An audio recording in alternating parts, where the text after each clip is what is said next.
well be they meet. What's best for them we'll see. Standing tall for all that we should be.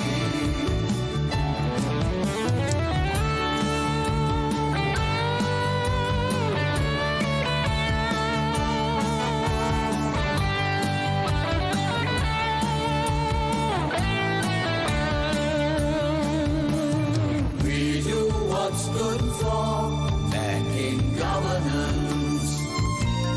Learn the rules and give them prominence. Let's make sure of what is truly right. Then we'd be the trusted light. We are the members of the ABB,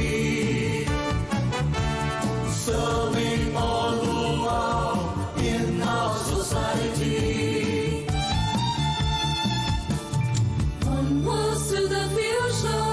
We do ascend with challenges and tests. We shall contend by building on the strengths we uphold. With bankers' ethics, we'll be bold. Empowering professionals, we are committed. Since 1988, we stand united. We stand united.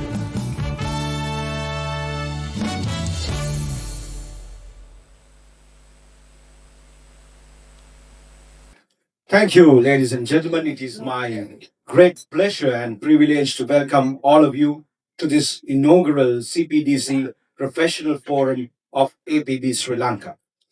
Established in 1988, the Association of Bankers, Professional Bankers of Sri Lanka was formed to create a common professional forum that promotes knowledge, share experiences, and strengthen the professionals within the banking industry.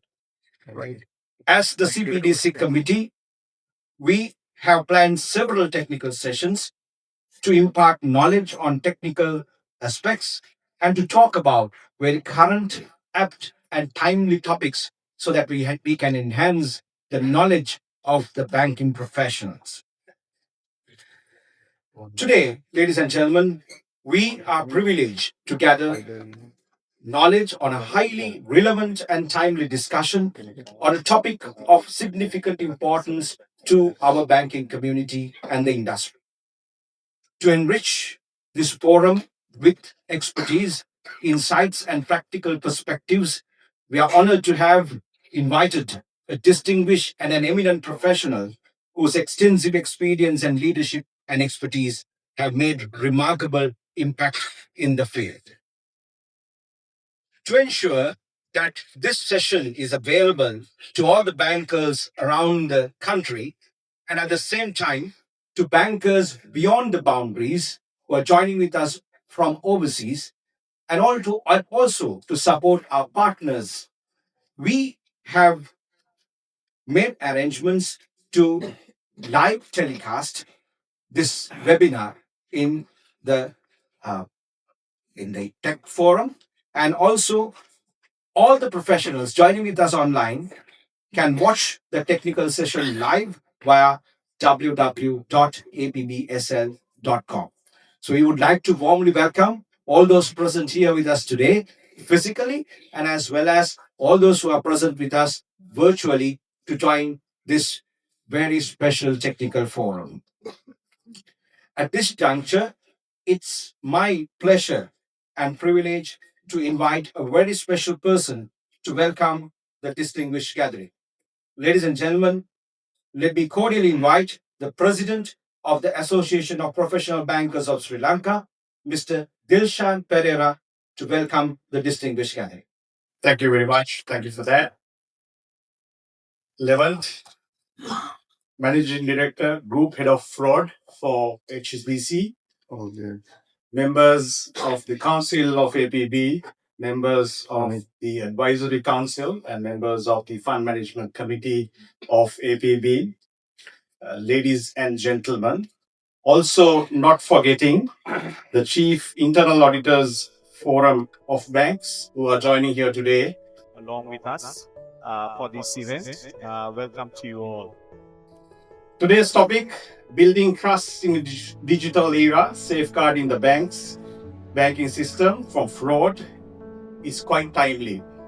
We would have seen on the public domain quite a few events which has happened in the past and also which continues to basically impact the banking industry and all of us as we speak. Attacks are becoming more complicated, especially with AI. And other than the financial related impacts which are coming in as a result, it also has quite a bit of impact on individuals, people, and their families. It is in this backdrop that we see this as an ideal forum for us to discuss this topic, and no better to address this than Levant himself, who has seen this across the globe and discussed this with multiple regulators and industry experts in his era. Also joining us today will be Dulan Aberatna, Head of Internal Audit for HSBC, who will do the Q&A session along with Levant later on. In the past few days, Levant has also met with officials in the ministries, regulators, telco operators, payment system service providers, including clients. So he has a good sense of the lay of the land and what's exactly going on in the country. Although it's been a very short 2 days, it has been quite packed work for him. We are also happy to partner with Imojot today, who's one of our partners in terms of the the question and answer session. Please use the platform to extract what information you require from Levant. He's like a walking repository of this particular subject matter and quite sort of he's seen things around the globe. So, and stuff which we are probably not seeing here in Sri Lanka at the moment. So please make it an opportunity for us to basically extract that information in the next couple of minutes or so. As you know, APB is the most represented banking industry in the country in terms of representation from all banks here. We have about 26, 27 commercial banks, and we are all represented through the council. And we look at bringing cutting edge, really industry related exposure to all of you at APB events. So this is one such thing. And for the first time, we are having it broadcasted live through our website so that bankers across Sri Lanka, whether the North, South, East, or Central Province, will have access to the same information which the Western Province is privy for as well, and are able to log in and consume the information that we provide. Thank you to Taraka and his CPDC committee for setting this up.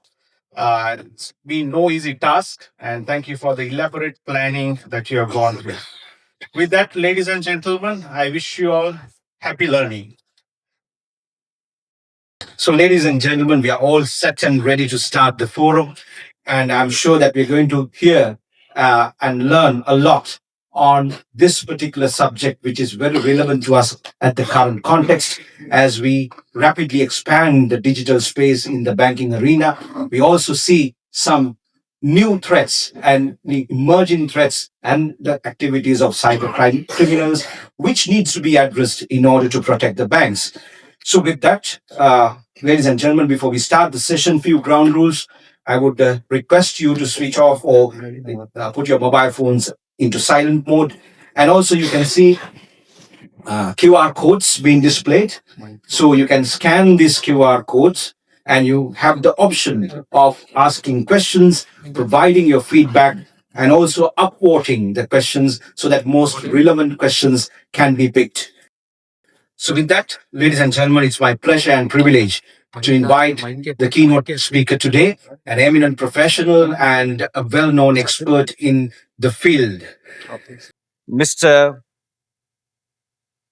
Lavent Kutluja, Managing Director and the Group Head of Fraud of HSBC. Over 20 years experience in the industry, having held multiple global head roles within the bank as related to fraud, risk, working across different segments including retail, commercial, as well as global banking markets. There is no other person who's capable of handling this topic and providing us the experience that is really required for the Sri Lankan bankers to address this very timely and current topic. So, ladies and gentlemen, it is my pleasure and privilege to invite Mr. Lavent Kutluja to take over the photo.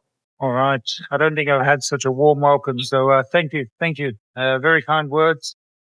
Today's topic is a topic that is affecting the entire industry in a very rapid way.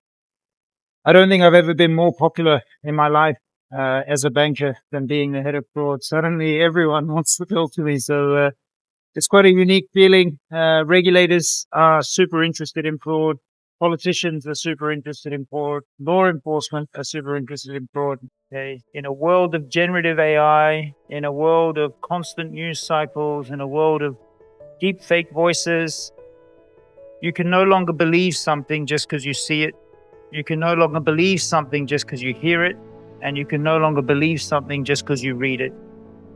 All of those days of trusting anything that you hear or anything that you see, they are all gone. It's finished. That era is over. From now on, you need to definitely be on this side. Now, we're not saying you start doubting everything, okay? So no, don't be a 10. But we're kind of pitching somewhere around 7 as a number, okay? So from now on, if you ever see something, you ever hear something, you receive a call, it sounds just like someone you know, it doesn't necessarily mean that it's the person you're speaking to.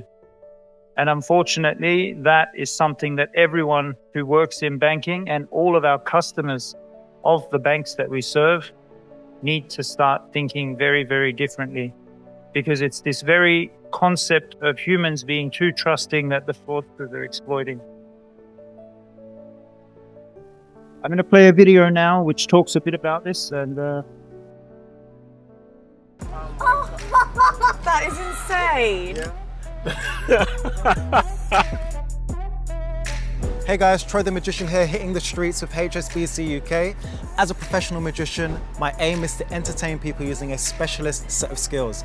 However, these techniques can also be used by fraudsters to fool people. So today, I'm going to show you how to spot their tricks. So I've noticed that you're wearing a very expensive looking ring. Yeah, it's my engagement ring. Engagement ring. Can I have it? To give it back in a couple of seconds? Or? Potentially, yeah. Potentially. No, look, I'm a professional, you can trust me. Okay. Yeah, look, it's for everyone's entertainment. Okay. And for yours. Criminals will put you under pressure and force you into making mistakes. They call this the hot stay. It's a trick to get you to lower your defenses and to fool you into handing something over you shouldn't. I'm gonna keep the ring in a safe place. Yeah. Hold my wrist and make sure like nothing can escape. You can let go. The ring melts in my hand. No. And it vanishes. And that's it. That's the disappearing ring trick. Okay, and now Guys, we get it back, yeah? The second part of the... No, that was the trick. Oh, okay. That was the trick. Follow me, I'll show you where it is. Can you notice there's a padlock on there? No way. What's the year that you were born? 1993. Use that to open it.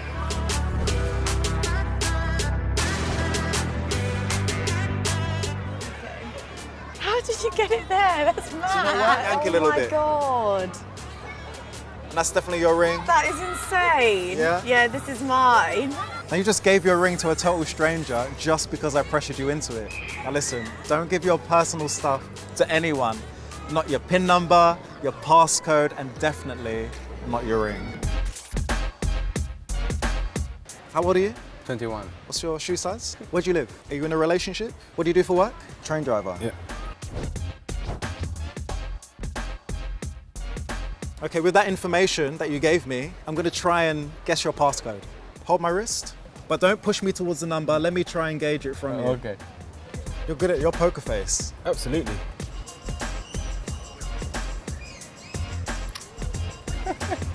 You might want to change I didn't that. expect that. Yeah.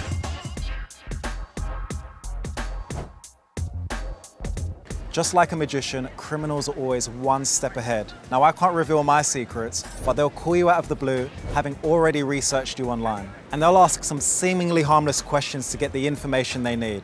Keep your banking passwords and passcodes secure. Don't share them with anybody, not even HSBC UK.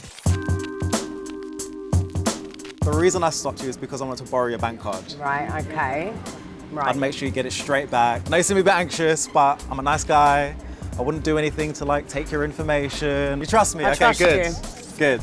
Here we go. Thank you. Us Brits are way too polite. We struggle with confrontation and we find it hard to say no. I'm always one step ahead of my audience, knowing that I can use their good manners to my advantage. I need to give you this in Okay. exchange. And just keep that in between your hands, just like that. You see how I gain their trust? I'm a lovely guy, but I'm not that lovely. I want you to think of a playing card. Okay, 10 of hearts. 10 of hearts. Okay, I'm gonna try and get your bank card Right. to change places with the 10 of hearts that's in that packet. Watch carefully. 3, 2, Oh, no way. changes. What's the card you're thinking of? King of hearts. The King of Hearts. Watch carefully. 3, 2, 1. Oh my God. King of Hearts. So Oh, if the wow. playing card is here, that can only mean your bank card must be in the deck. It's sealed. Yeah, open it up. Where the King of Hearts should be. How do you do that? Oh my God. Wow, that is magic. Usually you'd want to trust people who seem polite and professional, but criminals bet on the fact that you don't want to say no. And they'll usually hook you in with a text or an email, and their routines are so good that you won't suspect a thing. Now, I've got the skills to get your banking information, but so do people that want to scam you. Fraudsters are experts in deception. They'll take advantage of your politeness and decency. They'll call you using numbers that look authentic, and they'll use personal information about you that they found online to make themselves seem more genuine. Just like an illusion, it's all an act. Be on your guard and don't miss a trick.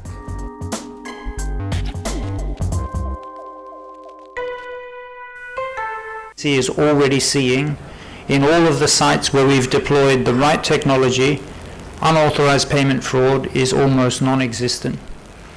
This fraud typology now, the last remnants of what we're seeing are very, very low value payments, and they're mainly happening through the browser channel. Which brings me to the hardest typology, and over 90% of our fraud losses now are all from authorized payment fraud. And the problem with authorized payment fraud is every single signal in my bank that I use to detect fraud, such as biometrics, such as device, such as username, password, location, etc., are coming from the customer and the customer's trusted device.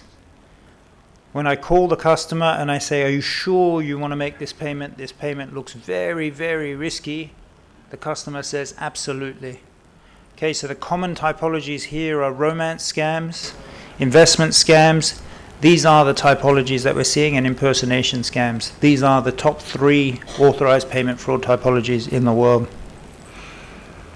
And these are our numbers, okay, so we're just sharing that, and you can see the trend. If I showed you 2026 numbers, they're now single digit for HSBC. I want to talk about fraud as a service. The days of having to be an expert and the days of having to have training and people and teams to commit fraud are also gone. You can now rent bots. You can now pay to phish people. So you don't even need an email distribution list. You don't even need the phishing message. You just need to say, "I want to send a phishing message to 50,000 people. This is what the phishing message is." You will pay per person that you send an email to, and someone else will do all of that for you. They will let you rent the bots, and the bots will manage the receipts from the victims coming in. And then once you steal the money, they'll also help you launder the money. So there's also a laundromat. Okay, all of this exists on the dark web. We're also seeing chat GPT equivalent called Fraud GPT. Okay, for $50 there is a bot that will do everything and anything you need. You can have AI agents that will coach you on how to operate malware. All of this is live and it's real and it's available today.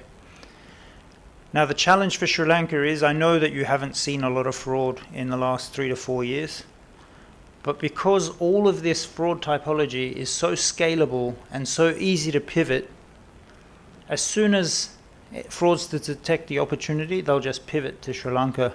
And unfortunately, based on all my conversations I've had in the last 2 days, it's already begun and we're starting to see fraud targeting our customers in Sri Lanka.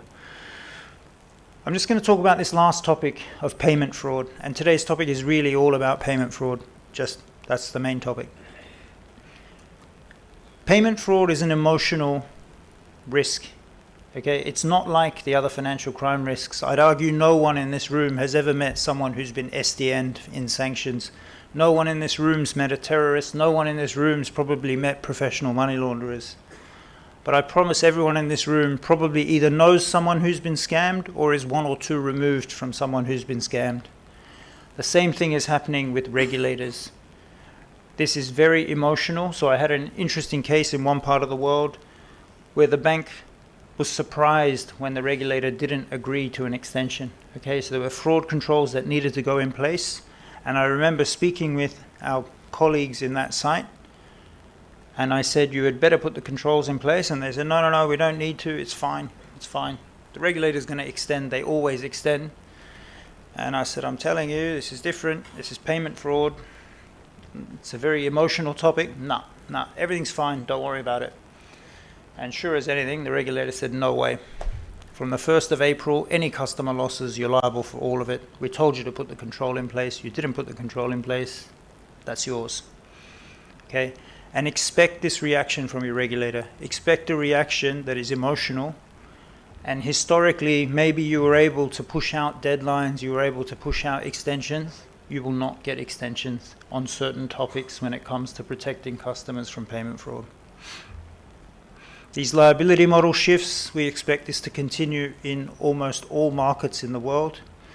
The first stage that we're seeing in every market is that unauthorized payment fraud typologies, where banks fail to operate the controls that they've been held accountable to operate, are reimbursing the victims of fraud. So I just want you to think about that, and if you're not tracking the number, you need to start tracking the number, because that will give you an idea of what potential liability your bank could be responsible for in the event that the liability shifts from the customer to the bank. And believe me, when the customers know that they are able to get a full refund from the bank, even if they haven't been reporting fraud before because they've been embarrassed, you will see the true number of fraud and it will be a wake-up call. So the best step is to get those controls in early. All right, I'm just going to talk about AI. AI is scary, and I know everyone in the room has probably been scared to death with AI. AI is not really changing the underlying controls, and it's not changing the way that fraud's being committed. It's just changing how easy and sophisticated it is, okay? So the scale that I spoke about earlier is really impressive. One person can do what 500 people used to do. It makes scams look much more sophisticated. You can now impersonate my voice. You can send a video to my wife that will look just like me based on this one presentation that we're doing now. 5 minutes of audio and video is enough to set up an avatar that you could then send to my wife. It will look just like me, okay? That level of sophistication before was unheard of. 5-10 years ago, for you to replicate me with a level of sophistication would have cost you tens of millions of dollars. It's free. You don't even need to pay anything. You just go into an app, you put my details in, you put the video in, and then that's it. We're good to go. Malware is really interesting. Okay, to write malware before, you needed to be a genius. Some of the recent malwares that we've seen are super innovative, but the machine will keep dreaming up new forms of malware that we haven't even thought about before. And that is a risk that we don't even know what it's going to morph into. Another topic on malware, some banks are using digital signatures. Okay, so if you think about what malware is just code. And some banks are saying, these are the signatures that we're looking for the code, and humans can't change too much of the code because the malware stops working. The machine doesn't have that problem. The machine can rewrite the code from scratch, have the same capability with a completely new signature, and it can do it every hour for free. So this is the challenge that we're facing. Impersonation of staff is becoming easier. Deepfake videos are easier. Voice spoofing is easier. Jailbreaking is easier. Synthetic identities are easier. So that is the difference. The controls remain the same, but everything is becoming easier and scalable. Okay, so we're going to talk about a case study. I'm not going to go into it too much, and I'm going to zip right through it. But I want you to kind of think about how your clients would manage this risk. And this is the number one typology that we're seeing in wholesale banking. So if you have wholesale banking clients, this is what we need to train our clients on, because this is the number one typology that we're seeing. So it starts with a WhatsApp message. The WhatsApp message comes into our CFO in Australia, UK company, and it's from the finance department. Okay, and the message says, we're restructuring the entire Asia Pacific finance function. You're on the NDA list. I'm going to send you all the details with a lawyer. The lawyer is going to call you and send you the information. You get a non-disclosure agreement. You see a red flag. The red flag is that the previous CEO sent this document. Okay, you call the global CFO, and he says, oh yeah, that's fine. We just use the old CEO because it's an old company we're restructuring. So you get a good excuse and you move on. Next up, you get an audio call from Mike. Okay, Mike's telling you, we're going to have to pay some money to capitalize the entity. Pushes you out to external email and asks for money. Okay, we're not going to go through this because it's a big forum, but these are the questions that you need to ask. Okay, what are the red flags? Unusual contact method. Getting back to the first slide that I started with, why would you trust someone who is sending you a WhatsApp message that you don't have in your phone saying we're doing a merger? And this is our natural instinct to trust. That is the answer. But it's an unusual contact method. It's an unexpected request. There's urgency, there's secrecy. Okay, and it's happening at a time when they know that the CEO isn't there. And this is the thing that we all need to remember. These scams are very, very lucrative, and they're spending lots of time and energy.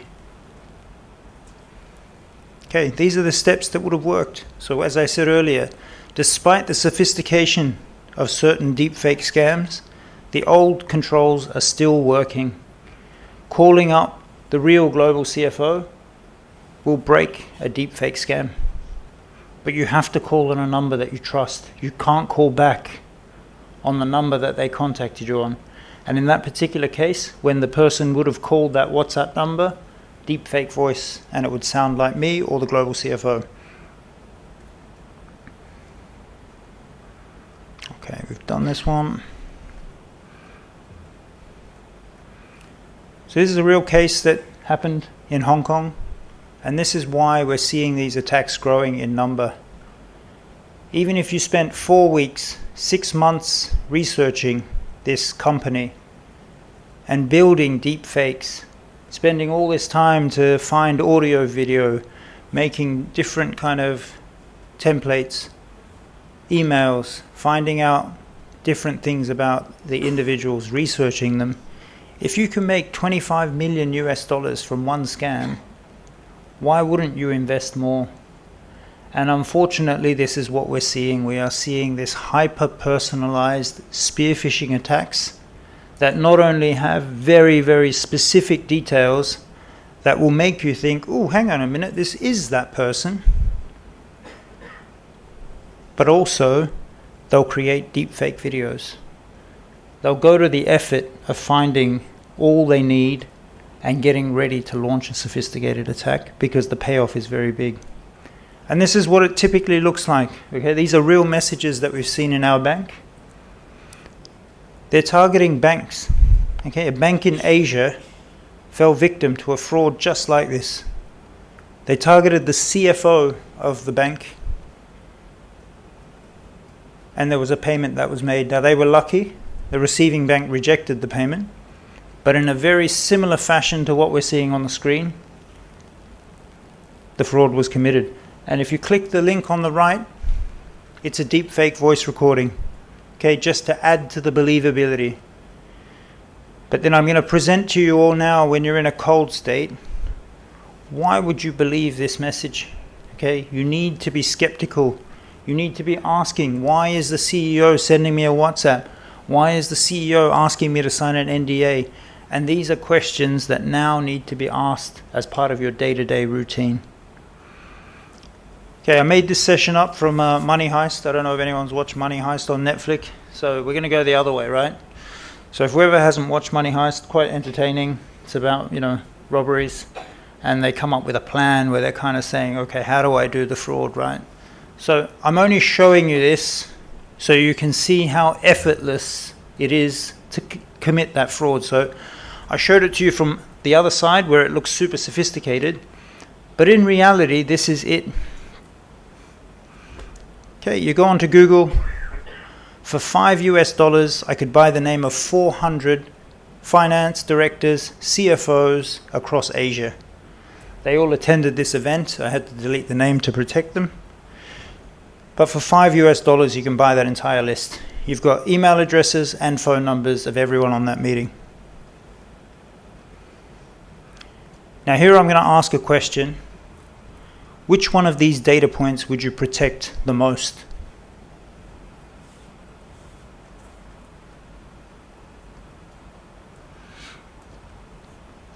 So if you're a fraudster, which one of these data points is the one you want more than any?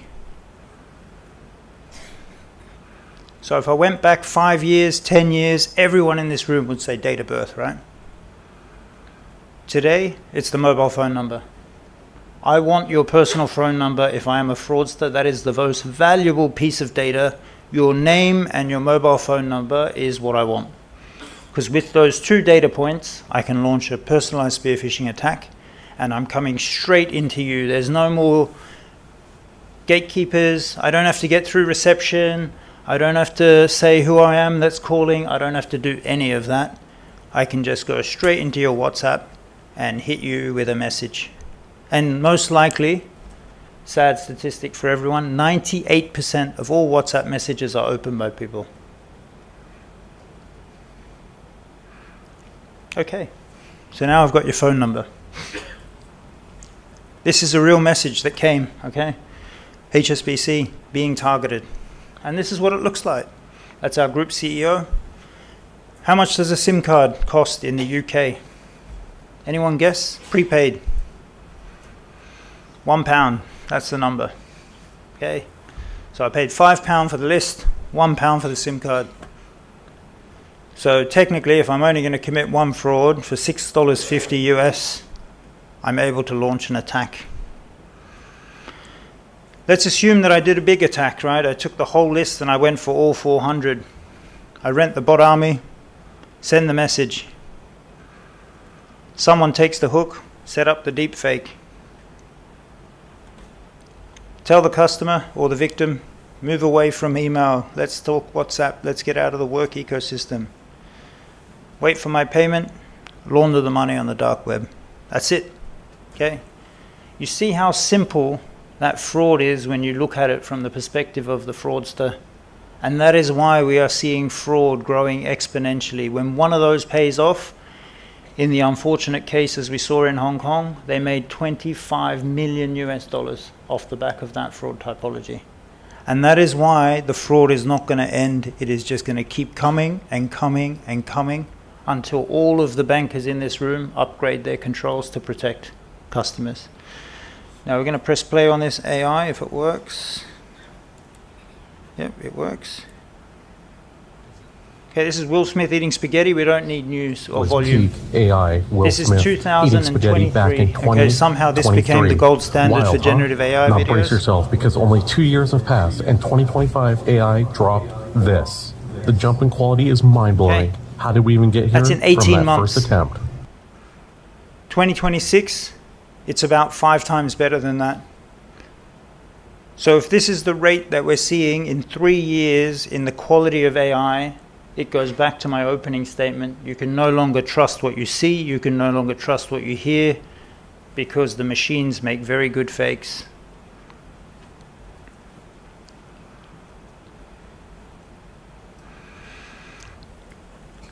We're going to send these slides out, so that's why I'm just zipping through them all. You can read them in your own time. Interestingly, this slide, I made this slide up in 2025. It's not even relevant anymore.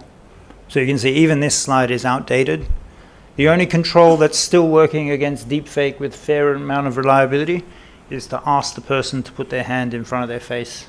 Okay, so that's it. That's the last one that's working. I don't know how much longer that'll work for, but if you want the last control, that's the one that's working. Okay, we're going to talk about payment diversion fraud and good hygiene. All these slides are available, and we're just really sharing these so you have tools to take back and share with your clients, okay? If you want to take these back, you can, and it's just all ready to go, easy to use, and you can protect your clients. This typology comes in a number of ways. You can spoof the email address. You can sometimes have your supplier hacked. There are many different permutations of this typology, but at its very core, it's a known supplier who contacts your client and wants to change the bank account. Okay, this is a very normal thing that happens with suppliers, but fundamentally what we're seeing is this request and the procedure that needs to happen next. So we've created these checklists for you, and you can share these checklists with your clients. Okay, very simple questions. You need to build procedures, how you validate new customers, new suppliers, how you change instructions, you test the procedures, you have all these documented, and then you make sure that they're working. I'm going to touch on 419 scams. There's a funny story I like to tell. When I joined the bank a long time ago, they gave us a book called A Country Banker, and it's written by a guy called George Ray. If anyone wants to read it, the copyright expired back in a long time ago, so the book was written over 120 odd years ago.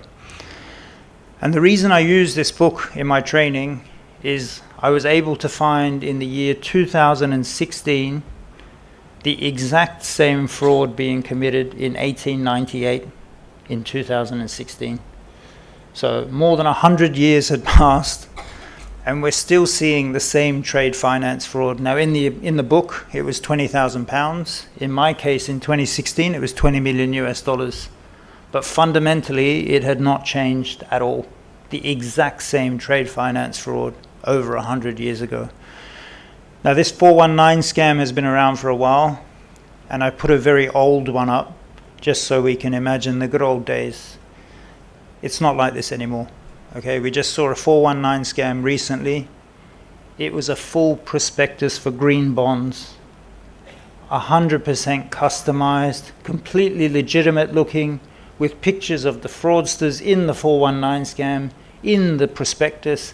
Everything looks perfect. Okay, one more example of generative AI making what is a very clunky and old and not so believable scam super believable now. Okay, one of our customers lost millions of US dollars investing in those bonds that weren't real. How does this typology work? It's the same as it was before. Okay, someone will approach your client. They will either offer them a too good to be true kind of guarantee. They'll offer them an investment. They'll offer them some kind of attractive proposition, but there's always a fee to pay. Now, unfortunately, as liquidity gets tight, and I know that the Sri Lankan economy has had some liquidity challenges, we will see more and more customers being targeted by fraudsters. They may offer to buy their textile division. They may offer to inject equity into the company. They may do lots of different things. We need to make sure that our clients know that this is not real. And it just comes back to the first point. Why would someone who wants to buy your textile business for 150 million US dollars contact you via email? Why would they contact you out of the blue? And these are the kind of questions that we need to remind our clients of and really stay on the front foot. Okay, ransomware, malware. Makes a comeback. Every 3 to 5 years when you think malware's done, comes back and has another good go. Malware hit Asia 2023, super strain. Went through the accessibility settings of the phones, okay? No one was expecting that. Completely random. Cleaned Asian banks out for maybe 30 million US dollars. And the typology was amazing, okay? It just went through the same old, but new typology of how you infect the phone.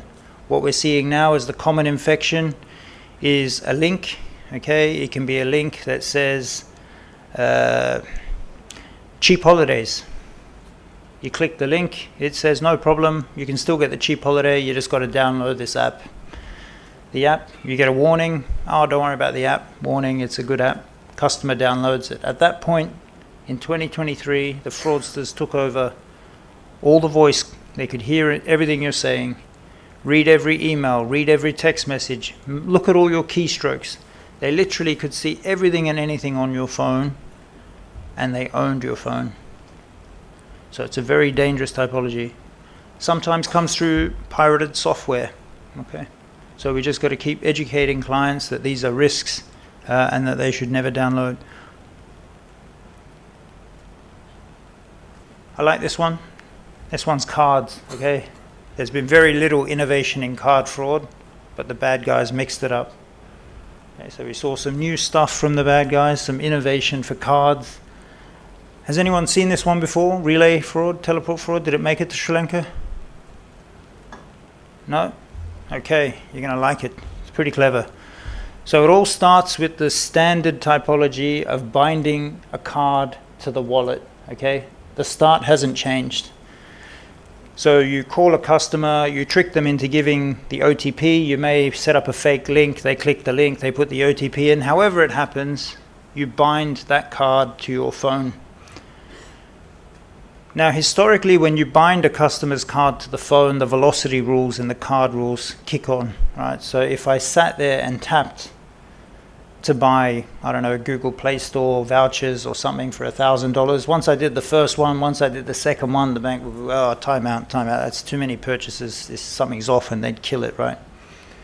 So the bad guys figured out that if they projected the signal from my phone via an app to multiple people at the same time, then the velocity rule would fail. Okay, super clever. And so you can imagine, we've seen the video footage, they all sit there with earpieces, they all go to Apple stores, they all go to Samsung, they go to jewelry stores, and they all wait, and then they all get the signal, okay, tap, and they all tap at the same time. And so now you have 15 people tapping at the same time, and if the card limit was 15,000, it will go through all in the same instance. So we've closed this one now, but I put it up there just so you can see that there is always this innovation, and even old scams and frauds and even channels that we kind of thought we'd mastered, right? So when I talk to regulators, they're like, what about cards? I normally say, you know, we've solved the card problem. That's a mature fraud, mature controls. But every now and then, the bad guys come up with something like this. So we lost quite a bit of money to this across Asia. You may see this in Sri Lanka. If you do, the answer is GPS, okay? So you need a fraud rule in your card rules that looks for the merchant location, and then because it's a physical tap, you detect differences in the tap location and you decline. So there you go. Free fraud advice. Top and emerging risks. So in retail banking, third-party payment fraud, in my opinion, is probably the number one risk that you should all be worried about if you haven't already seen it. Authorized payment fraud is becoming so prevalent, the number one typology, and customers are really feeling the pain. On the wholesale side, we're seeing, you know, I'm going to get to that in a sec, the same thing. Changes to liability models will come to Sri Lanka. All right, I don't know when they'll come, but they will come, and there will be a point in time where your bank will be liable, at least for unauthorized payment fraud losses. And the last point that we want to talk about is insider threats. A lot of our staff are worried, particularly junior staff, about automation and AI and job security. We've got cost of living pressure. We've got continued kind of changes to the structures of banks. And we are seeing that organized crime gangs are really targeting our staff, and we'll get to that. The last one's another interesting typology, and it's one that is not really working too effectively in terms of committing fraud against the bank, but it's chewing up a lot of time in the operations center. Okay, so these are transactions where questionable merchants are allowing cards or stolen card details to go through the POS terminal, and it's creating a lot of volume. And they're really relying on the bank's operations centers being overwhelmed to the point where they're getting away with some of these because they're not getting chargebacks. Wholesale banking, first-party lending fraud will be a big challenge. Now, first-party lending fraud really looks like credit and credit losses because they're two sides of the same coin. The Bank of International Settlements estimated that 50% of all credit defaults have some level of fraud. What you need to do is build early warning indicators that indicate when your customer might be cooking the books, your customer might be creating fake loan transactions, and really building a proactive detection strategy so that you can intervene and de-risk as needed. Third-party fraud, it's also number 2 on the list, and number 3 is insider risk again. So this is what we see in staff fraud. More and more hiring decisions are being made via Zoom. And if we think about what we're seeing with deep fake filters, let's say that my friend wants to apply for a head of fraud job. I might sit the interview for him with his face. I'm pretty sure I'm going to pass the interview. But that can happen, right? And how many of these rooms banks are hiring in remote locations where you're never going to meet the individual face to face till later?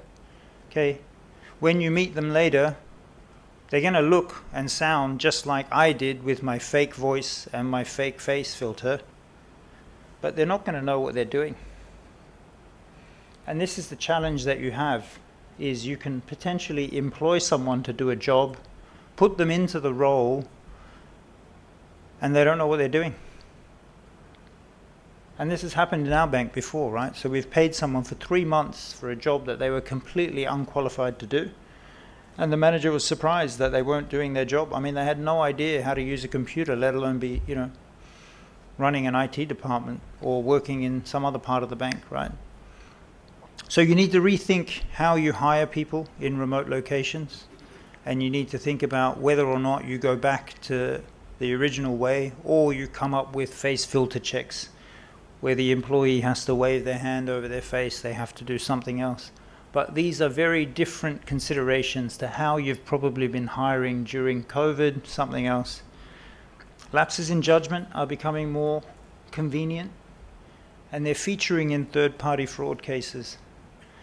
Now, you'll never be able to prove that there's a lapse in judgment. It looks more like negligence, but it's all very convenient. So some of the cases that we're seeing, and we suspect that someone is paying our very seasoned staff. So we're talking about staff that have been in the bank for 15 to 30 years. Unblemished history. Some of them are very close to retirement. And they're just making mistakes that they've never made before in their entire career. Unfortunately, these mistakes coincide with changes to customer information files, which then result in third-party fraud for millions of US dollars.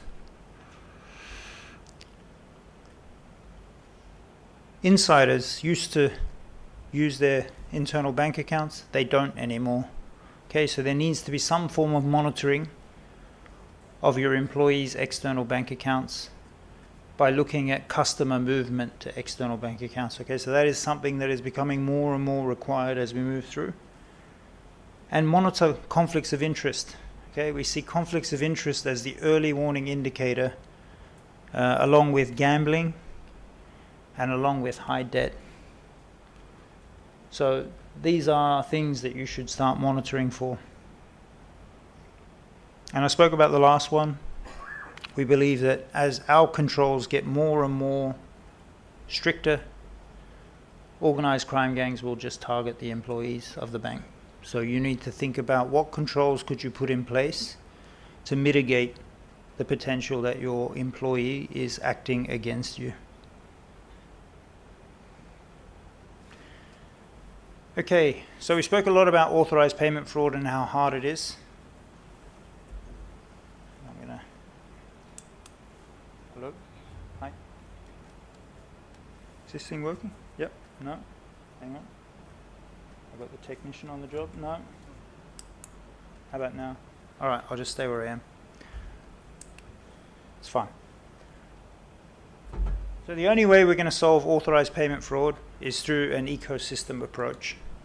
Anytime we speak to regulators anywhere in the world, this is the slide that I refer back to. You cannot solve authorized payment fraud without an ecosystem. If your question is why can't we solve authorized payment fraud without an ecosystem approach, 75% of all frauds originate from your mobile phone. Okay, that is the way that fraudsters are contacting the victims of fraud and accessing the victims of fraud through the mobile phone.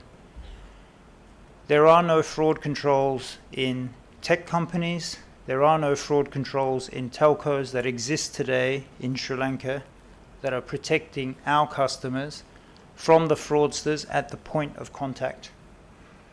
Instead, we're trying to load all these controls in the bank side, which is where the money's leaving from, but that's a very inefficient way of doing it because the customer is making the payment. So what we're trying to do is shift more controls over to the start of the journey and into the detection capability of banks to make authorized payment fraud a much more easier target for banks to manage.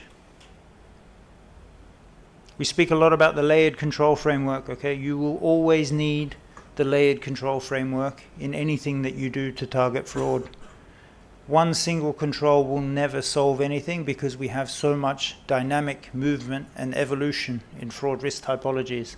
So continuing to stick to this, one of the most important new controls that we're seeing, particularly when it comes to money mules, is network analytics. This is a very complicated, thank you. It's a very complicated, very complicated typology. Still working? Yep, I think we're good. You can hear me? Network analytics continues to be one of the key areas that we focus on. And to build the network is very, very technical. You have to start ingesting lots of different data points and trying to build a network of who your customers are dealing with and what their data points look like. And these are very complicated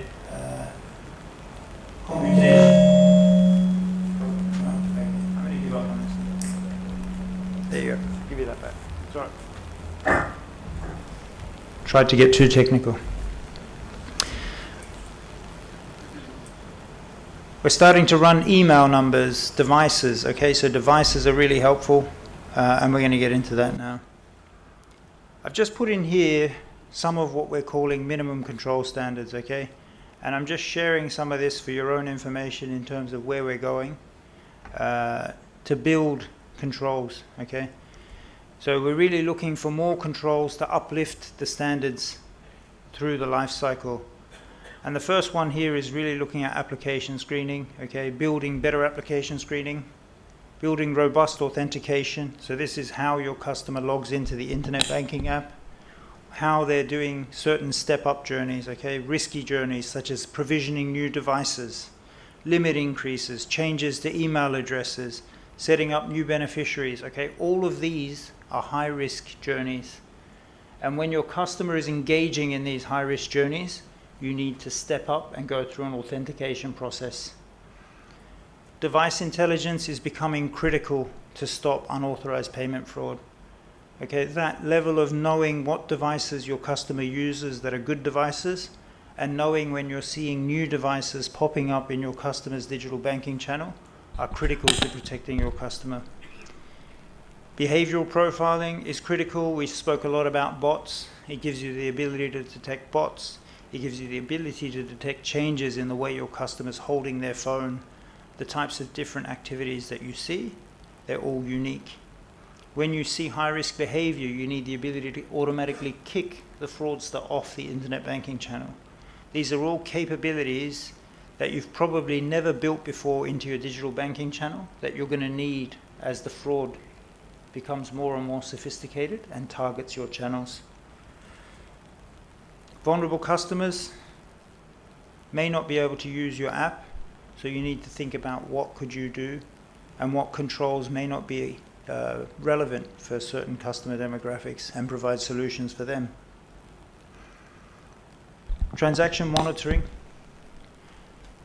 I want you to go back to the good old days when we had cutoffs. Okay, so who can remember cutoff banking? It was fantastic. Every day at 3 p.m., if you didn't make the payment, that was it. So 3 p.m., banking stopped. They used to close the branches at 3 p.m. And then as fraud professionals, we had 12 hours to find fraud. They were the good old days. 12 hours to go and look for fraud. You could run all the analytics in the world. Everything was offline. You could easily take payments out. If your customer was a victim of fraud, on the other side of the bank, even when they try and take the money out, they got to wait another 24 hours before they can take the money out. Okay, so in essence, you've got this almost 24, 48-hour cool down. But then we brought real-time payments in. Now customers can make payments real-time, 24 hours a day, 7 days a week. All the fraud controls need to make a decision in under 1 second. Unfortunately, none of the banking regulations in most of the markets that we operate in updated the fraud requirements. So if you think about the banking regs that you're all responsible for, most of the regulations in most of the markets around the world, when real-time banking came into play, did not mandate that banks must be able to stop payments in real time. And that capability is much, much harder than it sounds, okay? It sounds easy, but it's not. Because there are so many data points that you need to ingest, and you need to make a decision at a very quick period. And then the last one is fraud customer warnings. So as you're seeing your customer create a payment and the payment looks risky, what we're finding is a very effective way of warning your customer to go and do more due diligence is to give them a heads up. And UK banks led this, okay, so in the UK, I may have mentioned, or you may know already, there's something called payment services regime. So this means that whenever there's a fraud, 50% of the fraud is reimbursed by the receiving bank, and 50% of the fraud is reimbursed by the remitting bank, unless they operate all these controls effectively. And one of the controls that they have to operate is a warning to the customer. And so in the UK, when you make a payment, the bank will say, why are you making this payment? If you click, it's an investment, it will say, how did you find out about this investment? Some banks will ask you to upload the documentation related to the investment. And then there'll be more and more questions, and through these questions, they'll try and assess whether or not they think you're a victim of fraud. Okay, and they'll give you a warning. Now at that point, the bank may still decline the payment, but you've been warned about the risks. There may be a phone call that warns you more about the risk, and then if you continue to proceed with the payment, the bank will no longer most likely be liable in that scenario, at least the remitting bank. And so you might ask why? Why do we spend all this money? Okay, we spend all this money because when you're in the bottom quartile in a fraud universe, so if you picture all of the banks in Sri Lanka, if your controls are the worst out of all the banks in Sri Lanka, and you don't have the minimum capability, if your market share is 5%, you will see 30-40% of the frauds. And trying to put fraud controls into a bank when you're seeing 30-40% of the frauds in the market is very, very tricky. because then you get faced with a very difficult question. And the question that you're going to be faced with is, do I switch off my digital internet banking channel?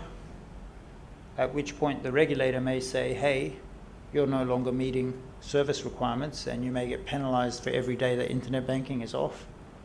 Or do I leave my internet banking channel on and lose millions of dollars?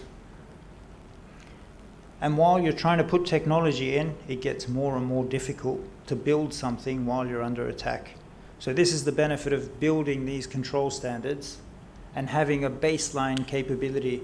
Once you have the capability to have device intelligence, the ability to do robust authentication, the ability to kick off customers, fraudsters when they log into your internet banking, the ability to crash the app, all of these capabilities in a crisis when you're being attacked make it so easy to manage. If you don't have these capabilities, everything will be manual and it will be very, very difficult. And in all likelihood, it will be a massive crisis for the bank. There'll be regulatory action, there'll be legal risk, there'll be customer gross losses, and there may be bank losses. Moving on to the other side, your cost per incident decreases. Okay, the less fraud that you're actually seeing and the more fraud that you're preventing, there's less calls to the call center, there's less branch staff, there's less complaints, there's less investigations, there's less production orders. Okay, you don't have to reallocate resources in a crisis from this part of the department to here. Okay, the number one thing that we see when there's a fraud crisis anywhere in any bank, all of the customer service staff get ripped out and put into fraud operations or somewhere else, right? So you're seeing a massive disruption to the way that you're running your bank. And all of these can be avoided by putting the fraud controls in proactively. Okay, so these are the controls that we kind of talk about as the controls that I think if you have these, you'll be in a very strong position to manage the risk. Real-time interception, outbound. If you have real-time payments, you have the capability to hold or decline high-risk payments in real time. Inbound, if you're running a mass retail business or you're running a mass wholesale banking business, so business banking, you will see money mules, and there will be more and more money mules coming into your bank. And unfortunately, the money mules will be using real IDs and real documents. So it's not that the person that's opened the bank account is not real and you can filter them by doing ID checks or KYC. It will really be a real person using their real ID. It will really be a real company with real incorporation documents and a real director entering the bank. And so this idea that you have to start monitoring your customer in the early days of when they open a bank account and when they start doing something different is a new capability that is very, very different to how we've been running banks before. One of the key controls that we're putting in place for this particular segment is looking at unusual inbound payments. So it's almost the opposite of fraud. And then those queues can't be worked by fraud operations. So if you think about your new controls, you're going to have inbound fraud managing customers as suspects. And that queue will be operated by your money laundering or your investigations teams. And then you're going to have customers as victims, and that'll be operated by your fraud operations team. On the left, customers as suspects, you're never going to call your client. You're going to be investigating and potentially blocking, freezing, filing SARS. And on the right, you're going to be intervening, calling your client and trying to awake them if you think that they're a victim of fraud. I spoke about biometrics. I spoke about device intelligence. Cyber threats are critical. Okay, building malware prevention into your app and proper cyber hygiene is very, very important. Having scam centers is very important. A lot of the markets where we're seeing fraud, such as Australia, Singapore, Hong Kong, Malaysia, have co-located scam centers now. The volume of fraud and the complaints of fraud and the recovery of fraud have become so big that 24/7 employees of all the banks, the major banks at least, are sitting either virtually or physically in a room available 24 hours a day, 7 days a week to chase funds when a victim reports fraud. Okay, we spoke about effective warning screens, and training and customer awareness is critical. And with that, I open up to questions. No?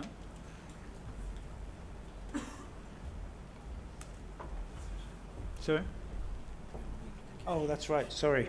We're moving to the Q&A session.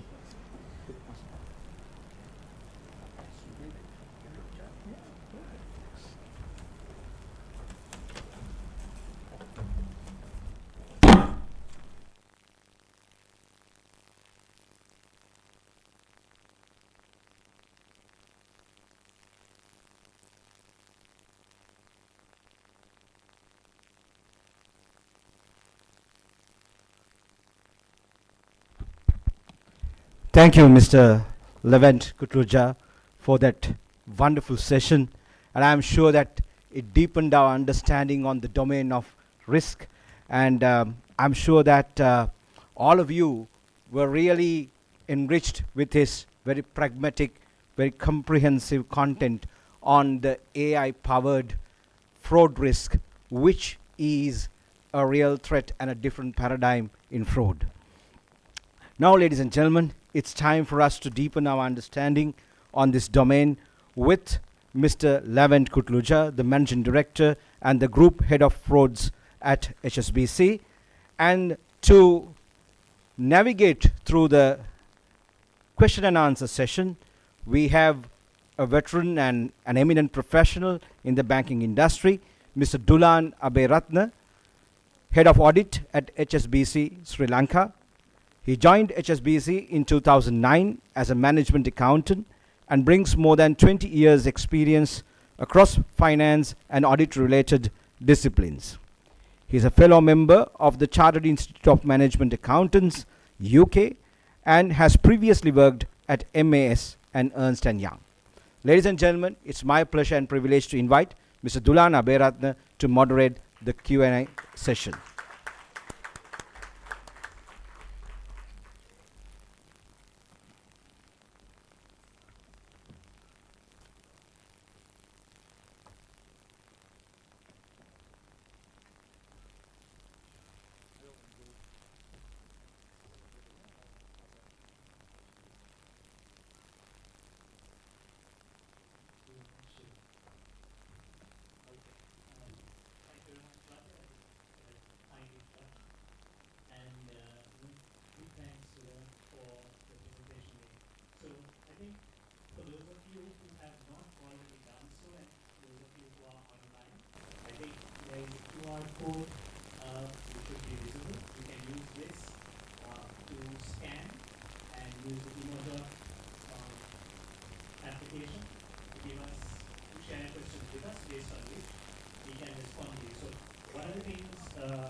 Systems like that, you can decide which one of these questions are actually most interesting to you, and you can ask questions in that form.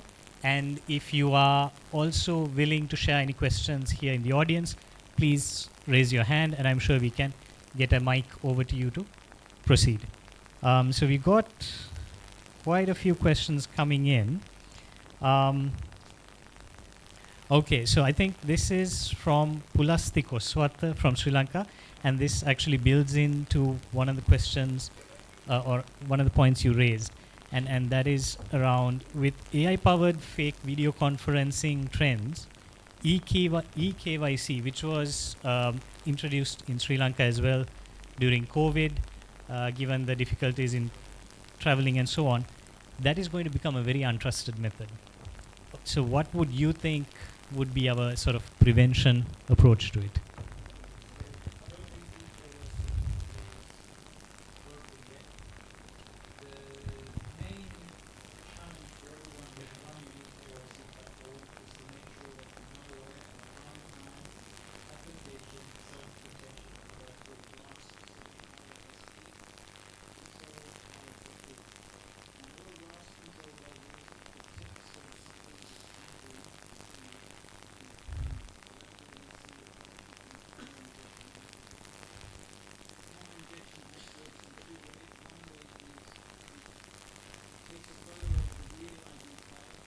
changes my face in the camera to match the ID card. So that's typology 1. And typology 2 is I steal real ID documents from you. Okay, so I get your date of birth, your name, your passport number, etc., your address, and then I project your ID card details onto my ID card and I use my real face.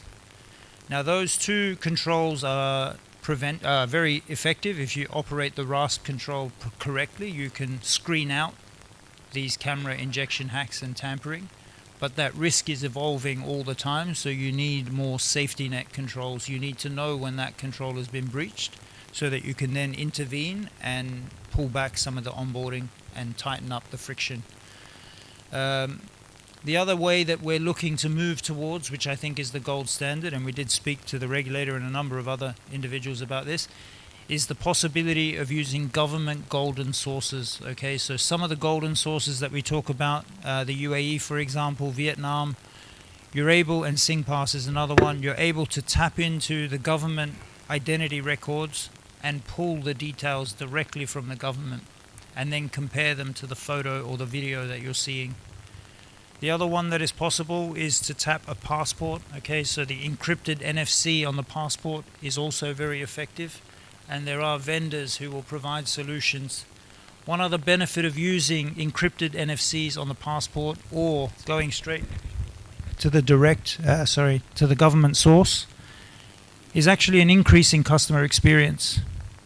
So what we're seeing is that most of those onboarding journeys in the eKYC journey that you're talking about, they're failing because the customer is taking a poor photo of the ID card. Okay, there's a shadow, there's a reflection, and it's dropping the STP rate. Unfortunately, to compensate for the drop in STP rate, banks are pulling down the accuracy. Okay, so if you think about a perfect liveness check going through at 90 or 95, because we're seeing poor ID documents, banks are pulling the liveness check down to 70. And that's making some of these frauds easier. So if you can pull a perfect picture from the passport, and on everyone's passport, if you look at that middle page with the chip in it, there's a 3 megabyte pixel perfect photo of you with no issues on your photo, your date of birth, etc., and all your passport details. And that is then allowing the live selfie check to be much more efficient at higher thresholds. Okay, so you get a better outcome. But I think the eKYC is good for now, provided you have your RASP settings, and every bank should start making a migration towards encrypted NFCs or direct government APIs to pull the ID details directly. Thanks a lot, Levin. So there is a question, I think, which is very kind of wide in how it's been proposed, but basically in terms of how local banks, so how the banks operating in Sri Lanka can proactively monitor the suspicious accounts to stop fraud, because I think one of the challenges we will have is when there is a fraud taking place in one bank, you're not very comfortable sharing that with the other banks. So how can we kind of have like a centralized, is centralized database the way forward, or how do we kind of approach that from a proactive perspective? It's a great question, and it's one that we're trying to solve at the global level. I think some of the signals that are helpful are not being ingested. Now, today, if you were going to reimagine the entire fraud control from scratch, the central data point, which I alluded to in the call, is your phone number. Right? Everyone in this room has probably never changed their phone number for 5, 10, 20 years. It's been the exact same mobile phone number. And that mobile phone number is so valuable to us now that we won't let go of it. Interestingly, when we're seeing mule accounts opening, the vintage on the SIM card or even on an eSIM is very new. We're also seeing mismatches in the owner of the SIM and the account opening individual. Okay, so there is a difference in the two. Those signals are very effective at detecting early indicators of fraud. We're talking about money mules here. Now, banks who are sending money and being the remitting bank are running profiling on their customer to determine if their customer is a victim. And the false positive rate on authorized payment fraud, I hate to depress everyone in the room, is horrific. Okay, when you are looking for authorized payment fraud, the signals are so consistent and similar with good transactions that you end up with a very high false positive rate. Now, not only do customers hate this journey because you're disrupting normal flows, and each conversation takes 15 to 20 minutes, like that's how long an authorized payment fraud conversation can take with your client. And you consider that the false positive rates are so high, you're creating this really negative experience and lots of friction. The other problem is that you need a lot of FTE to operate this control. If we can start getting the beneficiary bank details and indicators about the beneficiary bank, so that's how old is the SIM, how long's the bank account been opened. In parts of the world like Turkey, you're able to see high-risk occupations. Okay, so if the receiving bank is a student, if they're unemployed, the remitting bank will be able to pull an API on that bank account number, and they will say the person who holds this bank account is in a high-risk job. They'll also be able to call out a high-risk age demographic. Okay, so under 30 unemployed is a very consistent typology with employment scams, okay, where they think that they're working and they're actually renting out their bank account. With those two signals, that is the way that we're going to get these false positive rates down. So I guess, in short, we need much more data sharing to come to the front, and the data sharing needs to be both from the remitting bank as well as the receiving bank, and those two data points are what's going to bring the false positive rate. We then need to bring the telcos into the regulatory perimeter, and the telcos need to start providing data to the banks and using these signals of changes. And in an ideal world, one day we'll bring the email address into the ecosystem. Okay, so the tech companies will tell you, hey, that email address is 4 weeks old, 3 weeks old. And with that information, banks will be able to form a very good opinion of the receiving bank. Okay, thank you very much. And you've touched on something that Andun Lena Gunawardana has raised, and that's actually customers want banking to be seamless. They want it to be as convenient as possible. They don't want so many questions being asked. And I'm fairly sure most of the bankers here are used to having their customers saying, why do you need this many documents? It takes so long to get a loan approved, to open an account, and so on, right? So when you've got that, what do you see as the sort of balancing point or the equilibrium we are going to achieve in safeguarding the banking system, but also making it possible for the customers to actually do their business seamlessly?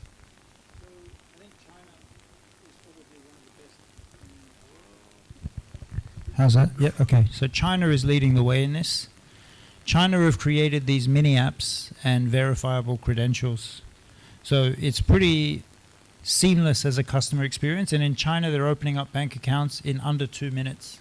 And most of the 2 minutes is just scrolling and clicking. It's not like you're doing stuff. You're just going through the privacy agreements. And what China has done is created a centralized kind of ledger of information and a mechanism for customers to be able to push their consent to various parties in the journey. And it's quite an interesting way of doing it, and I think eventually it's where we'll go. So there'll either be a public blockchain or a private blockchain. Your customer will push their half of the key to you, and then you'll push that key to the telco. The telco will then know that the customer has consented to you obtaining that information, and that information will come to you. You can ask for very specific information. You can ask for the bank balance at Bank of China. You can ask for the last 6 months worth of transactions. You can ask for many, many things, and everything is being done in an automated, seamless manner. That, to me, is the future of how we will extract information in a very confident way, that you definitely know that the information you're getting is straight from the telco. The information you're getting is straight from Bank of China. On the flip side, the telco and Bank of China know that they're in full compliance with privacy law because they've got your customer's verified credential coming in and pushing back. So this, to me, is probably the future of where we're going with all of the account onboarding and questions. It's just going through a consent process where the customer consents for the bank to go and get that information directly. It will be the same for occupation. So they just say, does Levent really work at HSBC? Yes, he does. Is this the salary he makes? Yes, that's the salary he makes. And we'd streamline some of this process.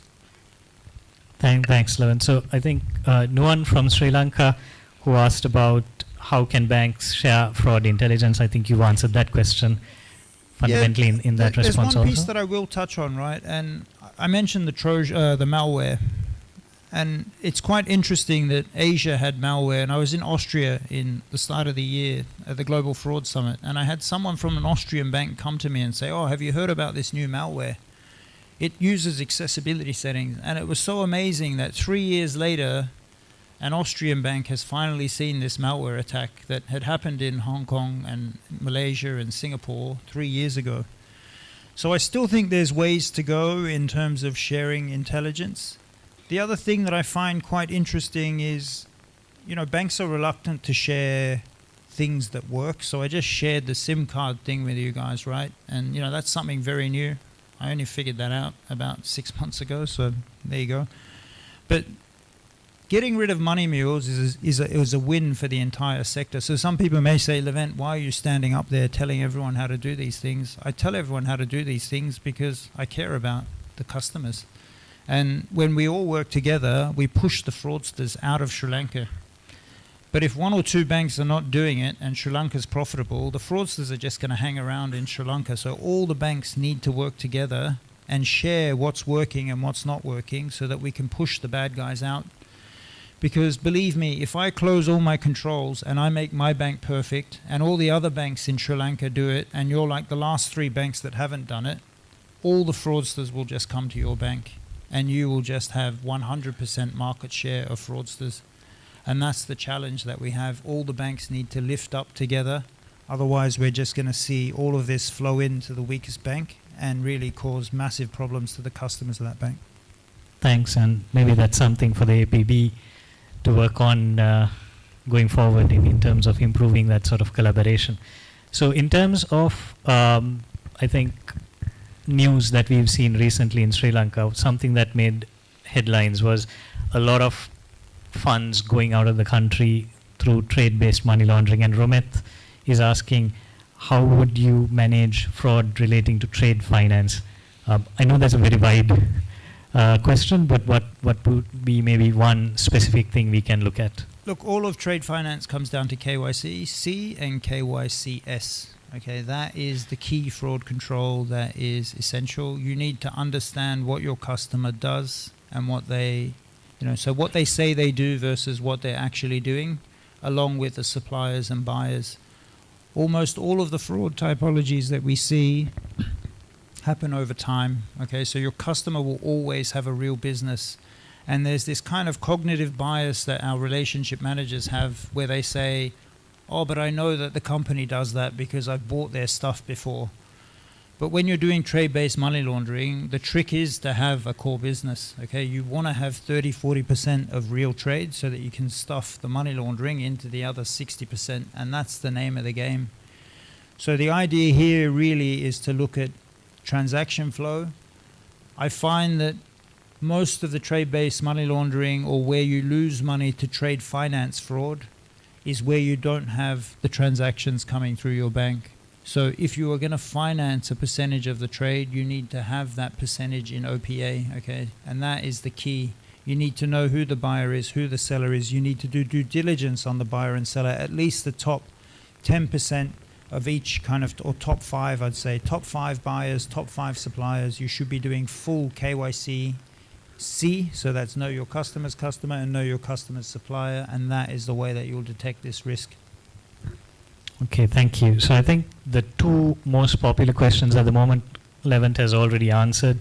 So I'll go to the question from Pulasti Koswata, who says, basically, artificial intelligence is utilized to detect AI-generated content by analyzing the underlying algorithms. And has this methodology been tested by any global financial institution to prevent authorized payment scams? Okay, so and yeah.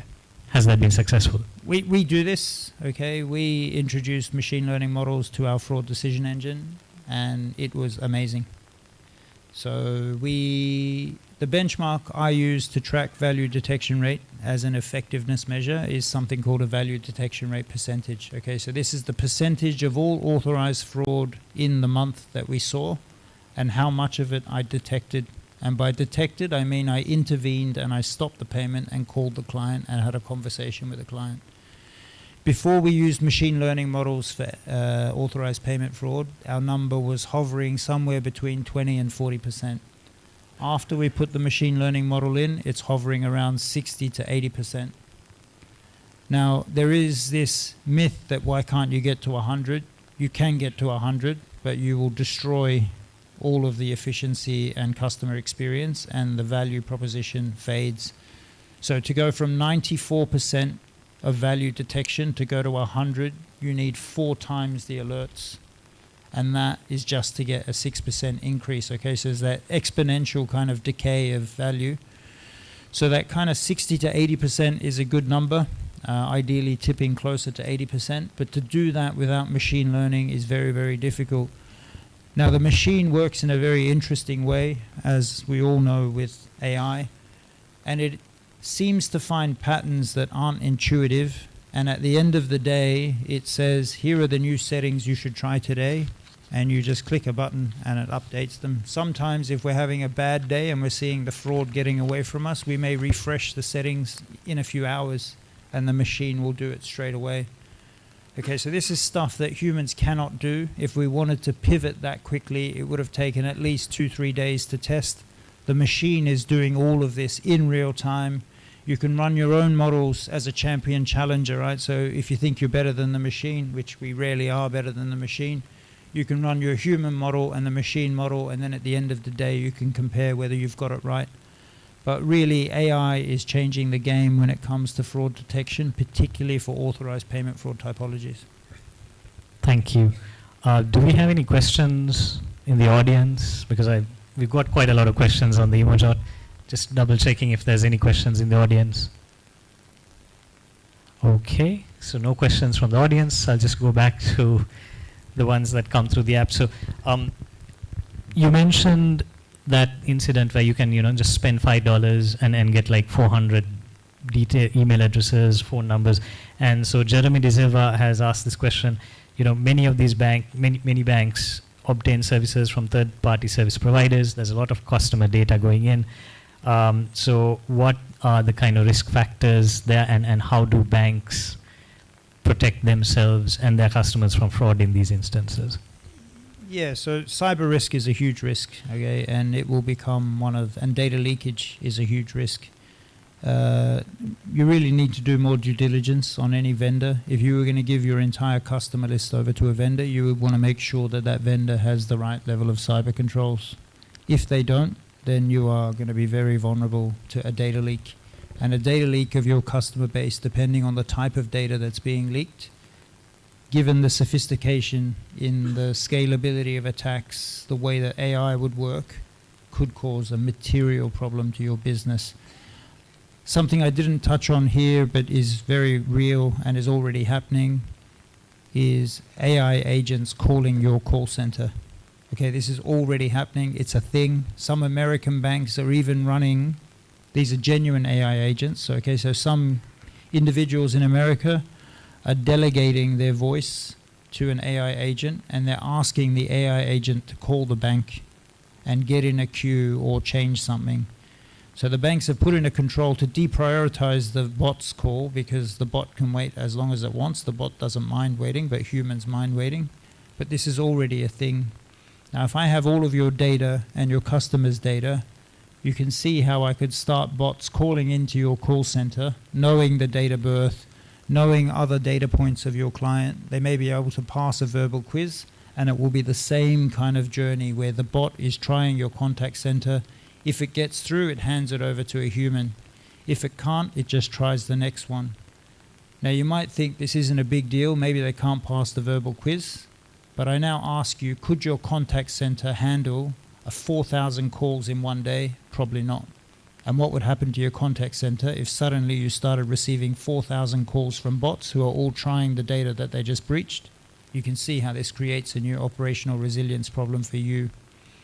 And what if that happened on the fraud operations line? Suddenly you can't respond to customers who are victims of fraud. They're trying to report fraud, but there's no way to get through because the bots have tied up all your lines. These are all real risks that are coming our way. Okay, that is why some of these American banks have put a control in place that listens for a bot and says, this sounds like a bot, this is not a human, and it deprioritizes that call and keeps pushing the human calls to the top. Sorry to scare everyone. It's part of my job when I do this. Scare everybody in the audience. That's actually a very important point, because I think for a long time we've potentially, and I'm kind of going out on a limb here, but I think a lot of people in Sri Lanka thought we're a small market, we're not exactly going to be the target of fraudsters, especially not sophisticated fraudsters who are going after big money. But I think, like you said, with fraud becoming available as a service and that cost going down, Yep. with this massive upside on the profit, fraudsters are going to target and attack Sri Lankan banks which do not implement the controls. And on that point, I think, so Numera has asked this question around where this fraud liability shift has moved. So now, I know maybe right now that regulation may not have quite kept to speed, but to what extent can we expect banks to rely on sort of the contractual obligation of the customer to say that actually, it's the customer, and the customer also has some responsibility when it comes to authorized fraud? Yeah, I think it just evolves and changes. So breaking the two typologies, unauthorized in most markets is bank liable. That's most mature markets where the regulations have been updated recently to cope with the fraud attacks that we've been seeing. What the regulators do is very clear. These are the controls that you must operate. You must operate these malware controls, you must operate these device intelligence calls, you must operate these types of fraud monitoring calls. If you have real-time payments, you must interdict in real time, you must. So there's a whole bunch of musts. All of the musts are binary, okay? They're a 1 or a 0. You know if you operated the control properly or you didn't. There is no gray in the way that the regulator is describing the operation of the fraud control. In Singapore, the starting position is 50-50 liability, okay? Even for unauthorized in some cases, and authorized is still off the table, but the customer is 50-50, but then it depends on how the controls were operated, and it depends on what the customer did, and then they'll shift the liability depending. In the UK, it's almost certainly 100% bank liable. Australia is moving to a shared responsibility framework where the liability will shift between the telco, social media, bank and customer depending on how it worked, and they've got a centralized ombudsman. So that is inevitably the way of the future. We are seeing regulators pasting the legislation into law before they've figured out how they're going to operationalize it. So I won't name those markets, but there are a number of markets that have literally just copy-pasted and just said, this is the new law, and we're going to spend the next year working with banks to figure out how we operationalize it. But that inevitable end of where we get to will come because, as I mentioned earlier, fraud is a very, very emotional topic. It devastates the lives of our customers. Okay, you cannot imagine the pain and suffering that some customers have experienced. Imagine working your whole life for 50 years, saving more money than you could spend in retirement, and then losing everything. We've had customers lose $5 million US, so they retired super wealthy in Hong Kong, and they lost their entire life savings in a matter of days. And now they've got no money, they've got no opportunity to make the money back. And that's the kind of devastation that we're talking about. Okay, it ruins families, it ruins lives, it ruins businesses. Okay, so some businesses are wiring money out, business email compromise, payment diversion, and losing that level of cash flow results in insolvency. So this is why it's inevitable that the regulations are going to shift and hold banks higher standard. Our expectation is that every year the standard for fraud controls will get tighter and tighter and tighter, and your regulator will ask for these to happen with very short notice. Okay, in markets like Malaysia, we're getting 3 months to deploy a fraud control. After 3 months, if you can't put the fraud control in, if a customer loses money because of that control not being in place, bank liable. Thank you. So actually there's two different questions here, which I'm going to combine for you. So one is from Uchita and one is from Jeremy. And essentially, Uchita's question is, Sri Lanka may not be fully prepared for the kind of AI-driven, AI-assisted fraud attacks that we are facing. So his question was, okay, look, I mean, we're just not prepared for it right now. How do we respond? And I'm going to tag on to that Jeremy's question, because that was also a question I had prepared to ask. I didn't realize we'd be getting this many audience questions. Basically, the importance of culture and tone from the top, because I think when you have this situation where you have generated AI or AI generated sort of deep fake calls and so on, Sri Lanka, I don't know how many people here are going to say when you get a video call from the CEO or your CFO, oh yeah, sorry, I can't do that because that's not policy. So given culturally we may not do that, how important would it be to sort of deal with that kind of scenario? So let's park the culture question and I'll tackle the first question. Invariably, you should be probably starting to run simulations in your bank, and you should be running simulations of what would you do. Now, some of the most intuitive, easy ways to do it is to reduce the daily transfer limit. Okay, so that's what we see when banks come under serious fraud attacks. If the daily transfer limit was 200,000 US dollars, they drop it to 5,000. Okay, that's the immediate response. Having a playbook of what you would do and being ready and agreeing how you would manage this type of risk that I've put on the screen is helpful. Okay, knowing what your bank is going to do and agreeing with all the senior stakeholders that if this ever happened, this is what we would do. Now, the reason you have that kind of a playbook ready to hand is that this attack might come at 11 p.m. And at 11 p.m., you might not be able to find the head of banking, retail banking, the CEO, the COO. They may not be available. But your team will need to know what to do if that type of an attack is hitting your bank at 11 p.m. and you don't know what's happening and how you're losing money. They need to know that they're going to pull the daily transfer limit across the board to X. They're going to disable the onboarding tool. They're going to do this. They're going to do that. That type of playbook and being ready is one of the best actions you can take now, and get ready for this type of attack so that if you did suffer that type of vulnerability at an odd hour, you know, everyone knows what needs to be done and they all have the authority to get on to do it. Moving on to culture. Culture is super important, and in a lot of these typologies that I've put on the screen, they're all based on real cases, and I interviewed the companies after. And what we do find is that the junior staff do actually know that something is wrong, and they are saying, I don't like this transaction. The problem is that the person they're saying that to is the person who's under the spell of the fraudsters, so they are the victim. So I want you to imagine you're a financial controller, quite junior, you've just started in a new company, you see that your boss, who's the head of the region for treasury, is doing something unusual that you know isn't right. You tell them, boss, this payment doesn't look right. Boss, there's something wrong with this payment. Maybe we shouldn't make it. Maybe we should ask more questions. But then the head of the region says, I'm telling you to do it, just do it. If you don't have a culture where that junior employee can escalate through a whistleblowing line or can go to someone more senior and say, hey, I think our financial controller's, being a victim of fraud. There's something wrong with the decision she's making. We'd like to look at these transactions. You're going to lose money. And ultimately, that's what happens in a lot of these cases. They say, I did say something, but they didn't listen to me. They just made the payment and we processed it. The second thing that's really interesting is some companies have put reliance on the controls that they've built. Okay, there may be a maker, a checker, and an approver. There may be above a certain threshold, it goes here, it does that. There may be, if you're going to transfer more than X, you have to get Y approval, Z approval. But you need to remember that the person who is the victim of the fraud may be the person who designed the controls. It may be the person who knows exactly how to circumvent the controls. And so that whole belief system that you have falls apart in the absence of additional checks and measures.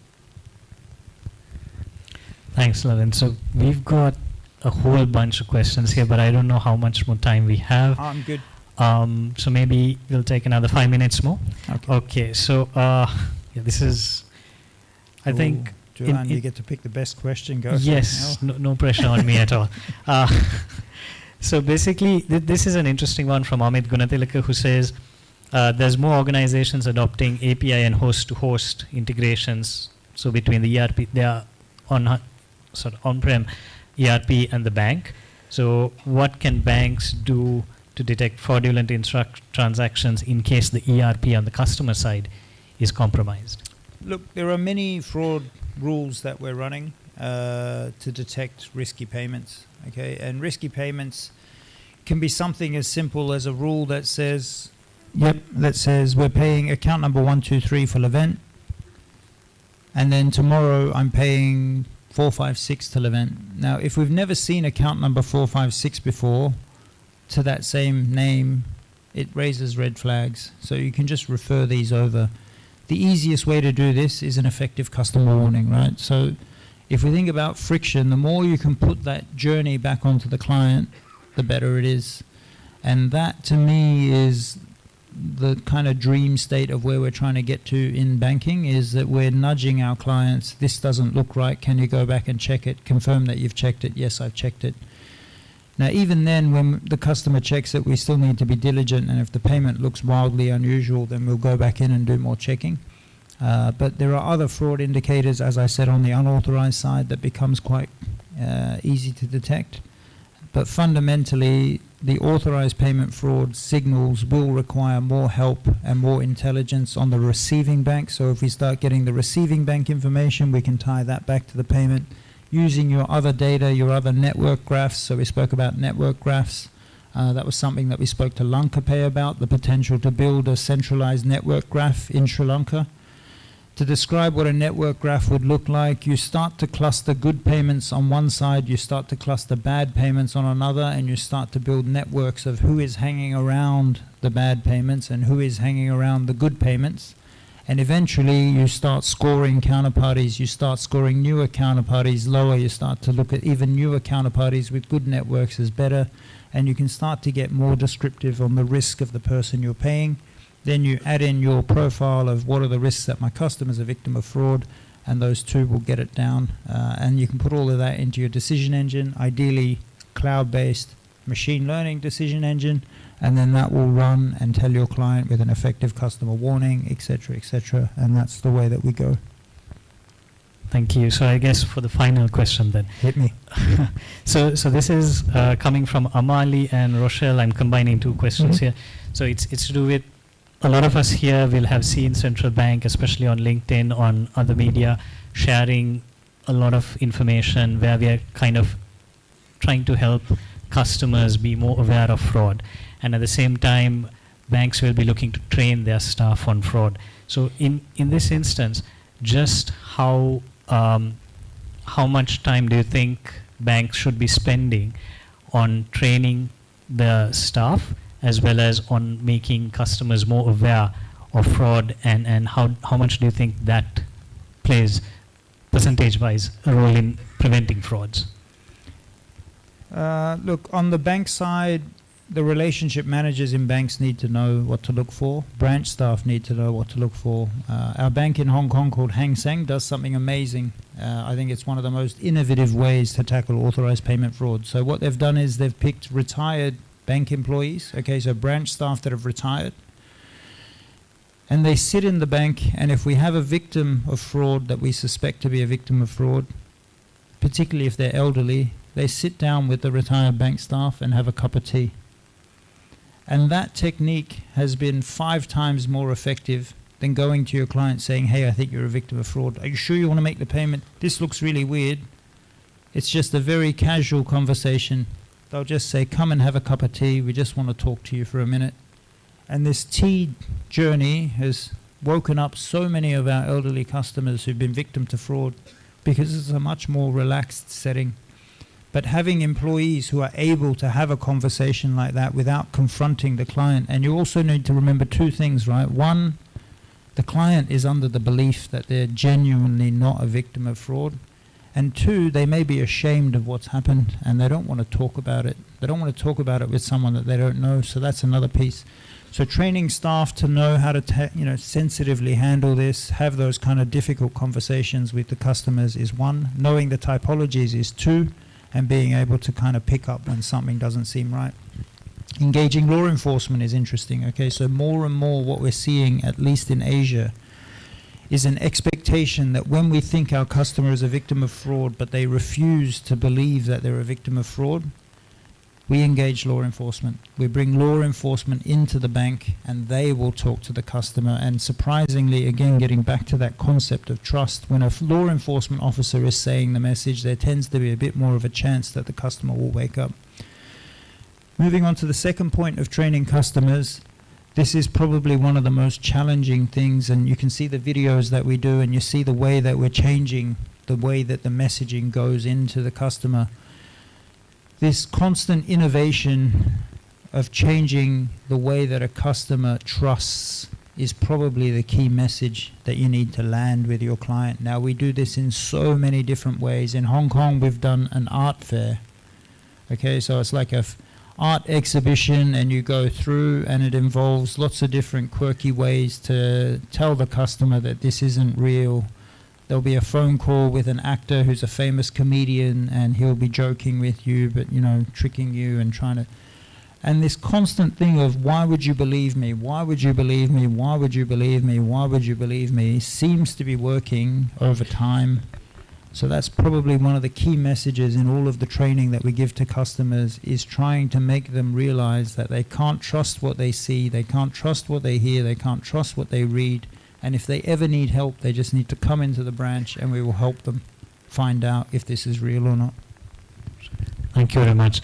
I know, guys, there's so many more questions here, but I think we also have to get Levent back on his flight to Hong Kong, so we got to wind things up. Just wanted to, so thank you to Dilshan and Tarak and the team at APB. I think I hand things over to Bhatia. Yeah.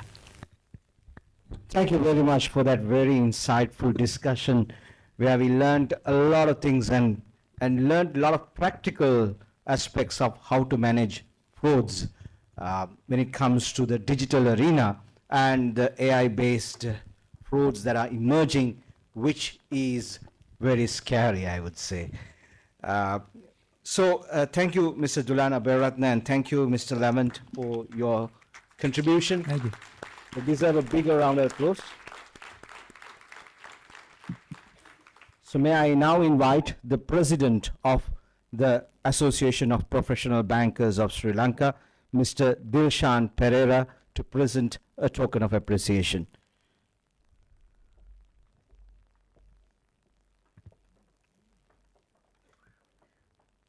A token of appreciation to our keynote speaker, Mr. Levent.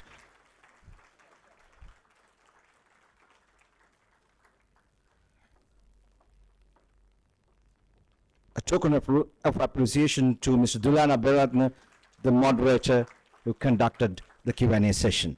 So thank you very much for joining with us and for all the great knowledge that you imparted on this forum. Now it's my duty to invite the CPDC Chair and Vice President of Association of Professional Bankers of Sri Lanka, Mr. Tarak Ranwala, to deliver the vote of thanks.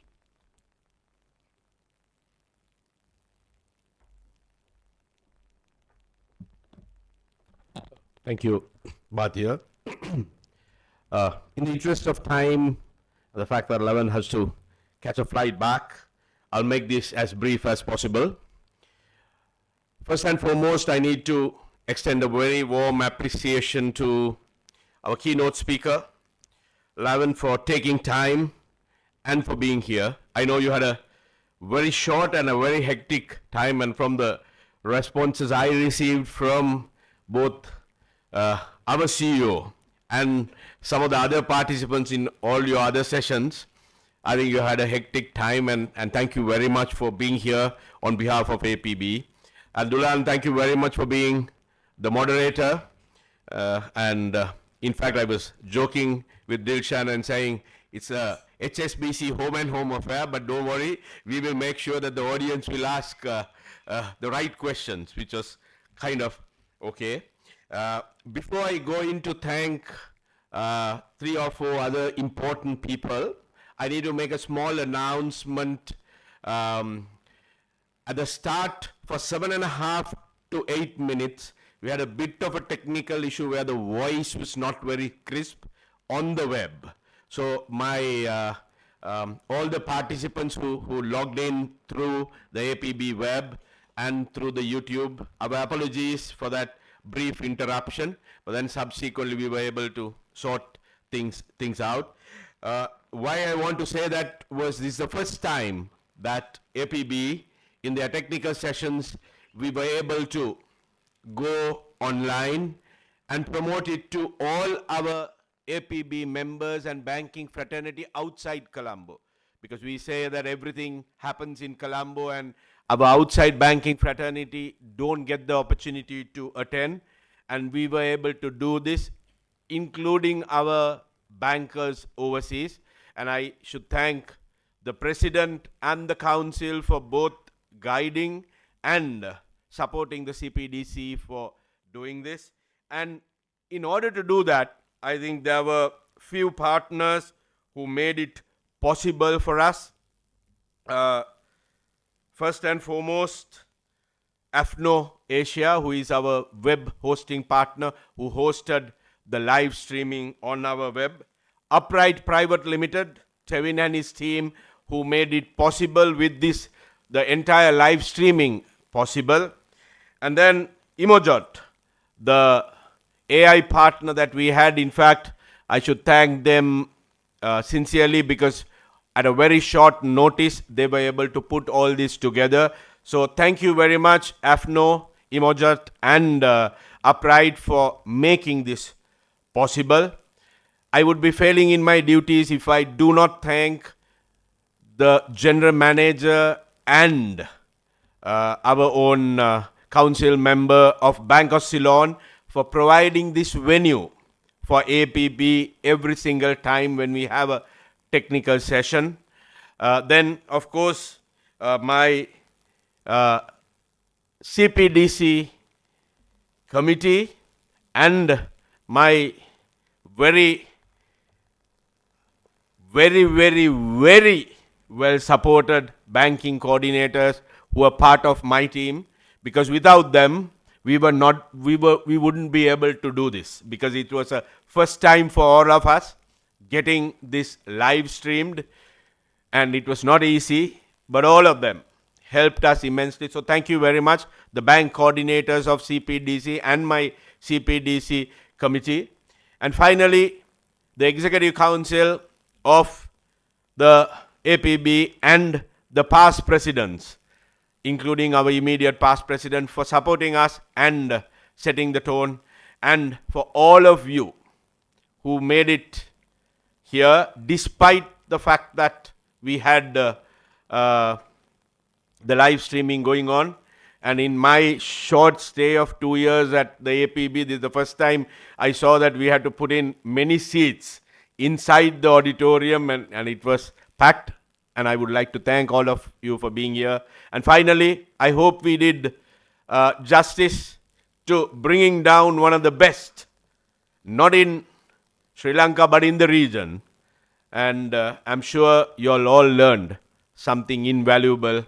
Of course, I'm pretty sure most of us are not going to have good night's sleep. And if I remember correct, Lavan said that that is his role and that is his job, to make us all jittery. But once again, thank you very much for being here. Hopefully, within the next 2 months, we will have another technical session, and we hope to bring something as exciting and eventful as this next time, and we hope to see all of you. Thank you very much and have a good evening.